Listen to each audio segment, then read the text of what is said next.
کا دیکھا ہوا خواب اکثر سچ ہوا کرتا ہے، بلکہ فرمایا گیا نبوت کا 46واں حصہ ہے۔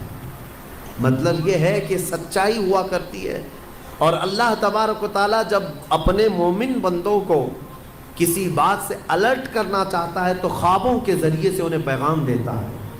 لیکن خوابوں کی تعبیر جاننا یہ ہر کس و ناکس کا کام نہیں ہے۔ ایرے غیرے نتھو کھیرے خوابوں کی تعبیر نہیں بتا سکتے۔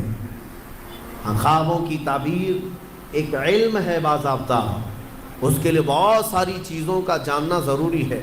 اور خواب دیکھے ہو تو ہر کسی سے بیان بھی مت کرو، فرمایا گیا کہ اس سے بیان کرو جو خوابوں کی تعبیر کا علم رکھتا ہے، عالم دین ہے یا عالم باعمل ہے، اس کے پاس تم اپنے خواب بیان کر سکتے ہو۔ ہر ایک کے سامنے خواب بیان کرنا بھی نہیں چاہیے، مومنوں کو یہ کہا گیا ہے۔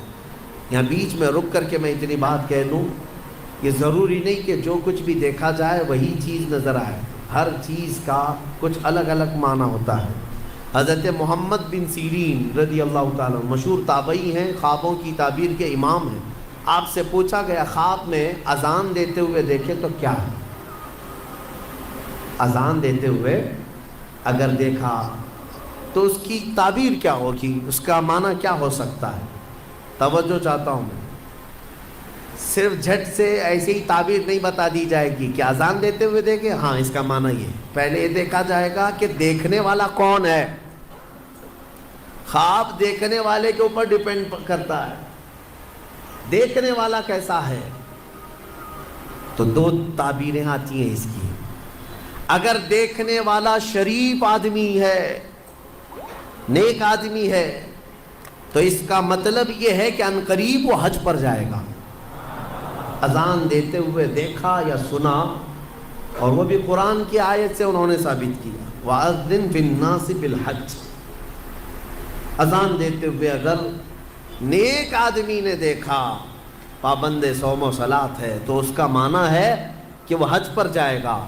اور اگر فاسق و فاجر ہے، بے عمل ہے، اس نے دیکھا اذان دیتے ہوئے، تو اس کا معنی یہ ہے کہ عنقریب وہ چوری میں پکڑا جائے گا۔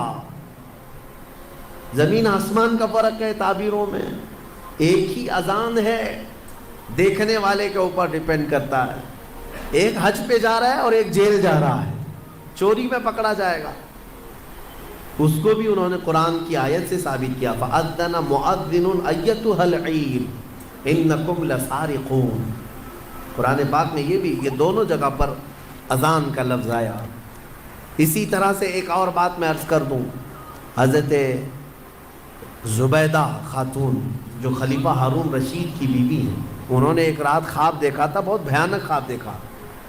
بہت سارے مرد مل کر کے ان کی عزت لوٹ رہے تھے، عصمت دری کر رہے تھے۔ وہ ڈر گئی صبح اٹھ کر کے۔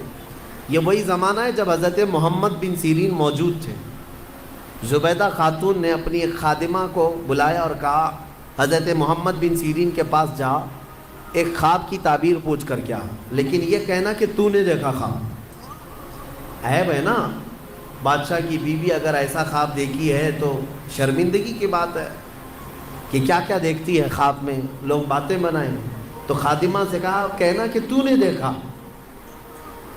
وہ گئی خادمہ اور جا کر کے حضرت محمد بن سیرین سے کہتی ہے کہ حضور کل رات میں نے ایک بھیانک خواب دیکھا ہے۔ کہا کیا دیکھا؟ کہا بہت سارے مرد مل کر میری عزت لوٹ رہے تھے، عصمت دری کر رہے تھے۔ تو حضرت محمد بن سیرین نے خواب پورا سننے کے بعد پوچھا تو کیا کرتی ہے؟ تو کیا کرتی ہے؟ تو اس نے کہا میں کنیز ہوں، دربار کی کنیز ہوں، خادمہ ہوں۔ حضرت محمد بن سیرین ہنسنے لگے، کہا تیری حیثیت ہی نہیں، تو یہ خواب دیکھ ہی نہیں سکتی، تو نے نہیں دیکھا یہ خواب، جھوٹ بول رہی ہے، جھوٹ بول رہی ہے۔ اس نے کہا آپ کو اس سے کیا مطلب؟ کہا بتا صحیح کس نے دیکھا، میں تعبیر بتا دوں۔ اس خادمہ نے کہا آپ نے تو پکڑ لیا ہے، یہ میری ملکہ زبیدہ خاتون نے دیکھا۔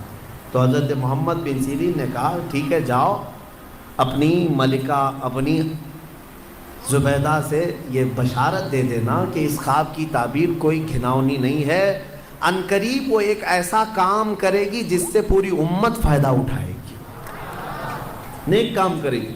اور اس خواب کی تعبیر ہی ہے کہ زبیدہ خاتون نے دریائے دجلہ سے لے کر عرفات کے میدان تک ایک نہر بنائی حاجیوں کے پانی پینے کے لیے۔ ہاں، ایک نہر زبیدہ خاتون نے اپنے پیسوں سے بنوائی تھی۔ حاجی عرفات کے میدان میں بڑے پیاسے ہوتے تھے، وہاں پانی کا انتظام نہیں، تو اس نے پانی کا انتظام کروایا، اور وہ نہر زبیدہ کی باقیات اور آثار آج بھی موجود ہیں مکہ میں، آج بھی ہیں۔ اور جانتے ہیں اس نہر سے 1200 سال تک حاجی پانی پیا کرتے تھے۔ تو ایک امت، بہت بڑی امت نے نفع اٹھایا۔ تو خواب کا مطلب یہ نہیں ہے کہ جو دیکھا وہی ہو جائے گا۔ کبھی کبھار موت کی تعبیر زندگی سے ہے، کسی کے انتقال کی تعبیر اس کی زندگی سے کی جاتی ہے۔